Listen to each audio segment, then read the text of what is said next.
उनकी चंद मिनट की मुलाकात हुई है तिहाड़ जेल के अंदर यासीन साहब की, और उनकी बहन ने उनको बताया है जो कुछ टाडा का जो भी फ़ैसला उनके ख़िलाफ़ आया है बग़ैर उनकी सुनवाई के, और 3 महीने से उनके कोई लॉयर नहीं है और उनको पेश भी नहीं किया जा रहा। तो फिर उन्होंने अपनी बहन को यही कहा है कि मेरा जो आखिरी पैगाम है दुनिया तक, अपनी आवाम तक, और पूरी दुनिया के मीडिया के लिए भी और हिंदुस्तान के लिए भी, और पूरा एक बहुत तफसीली वो लेटर है जिसमें उन्होंने अपनी पूरी बचपन से लेकर अब तक की जितनी भी उनकी तहरीक है, जिस तरीके से उन्होंने क्या कुर्बानियाँ दी हैं अपनी कौम के लिए, अपना एक एक लम्हा अपनी ज़िंदगी का जैसे उन्होंने वक्फ़ किया है आज़ादी के लिए कश्मीरियों की और पुरअमन हल की तरफ के लिए, और उनको जिस तरीके से हर दफ़ा हिंदुस्तान ने धोखा दिया है, और इस लेटर के अंदर उन्होंने जो भी पैगामात दिए हैं ये बहुत दुखी लेटर है।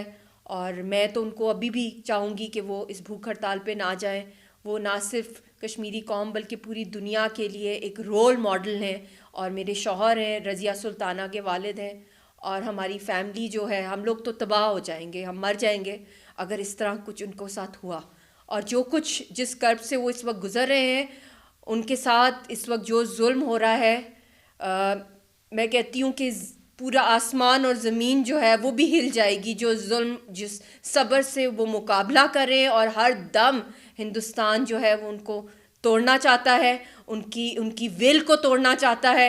चाहे वो जितने भी इस वक्त बीमार हैं, जितना भी उनके ऊपर टॉर्चर किया जा रहा है, उनको दवाई नहीं दी जा रही, और उन्होंने अपनी आखिरी वसीयत भी जो है वो दुनिया के सामने रख दी है। ये दुनिया के लिए एक बहुत अलमिया है, बहुत बड़ा एक क्वेश्चन मार्क है कि इतना अजीम लीडर, इतना बहादुर, इतना निडर आदमी इस दौर में दुनिया, और जिसके पास कुछ भी नहीं है अपने आप को डिफेंड करने के लिए सिवाय ईमान की ताकत, उसने कहा है कि मैं सरेंडर नहीं करूंगा, मैं मौत में भी नहीं सरेंडर करूंगा, मैं ज़िंदगी में भी नहीं करूंगा, मैं कैद में भी नहीं करूंगा। जो उनकी इस वक्त हालत है और जो उन्होंने अपनी वसीयत की है कि मेरे मरने के बाद जो भी मेरे फंक्शनल ऑर्गन्स हैं वो मैं डोनेट करूंगा, यहाँ तक कि उन्होंने अभी से फैसला सुना दिया है कि मेरी जो लाश भी है वो भी इंसानियत के नाम है। तो ये बहुत बड़ा बात है एक इंसान का कहना, और इस दौर में ऐसी बड़े लीडरशिप पैदा होना, इस सदियों में ऐसे पैदा होते हैं। वो इस दौर के वली हैं। जिस तरह उन्होंने अपना बचपन, अपनी जवानी, अपना एक एक लम्हा, लोग एक दफ़ा मर जाते हैं, वो रोज़ मरे हैं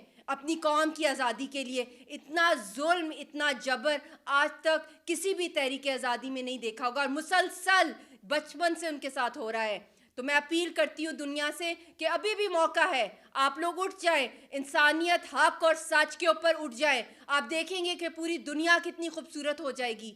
जब एक साइड पे इतना जुल्म हो रहा है, दूसरी साइड पर आप लोग अपनी हिफाजत की बात करते हैं। कैसे? पूरी दुनिया गोल है, ये ग्लोबल विलेज है। आप कब तक इस लावे को जो है वो रोकेंगे? ये फटेगा। और ये लोगों की आहें पुकारे हैं जिनको एक पूरी कौम को 7 महीने से जो गूंगा बहरा कर दिया है, जैसे वो दुनिया में है ही नहीं, वो इस प्लेनेट पर है ही नहीं। तो हम लोगों को जागना है।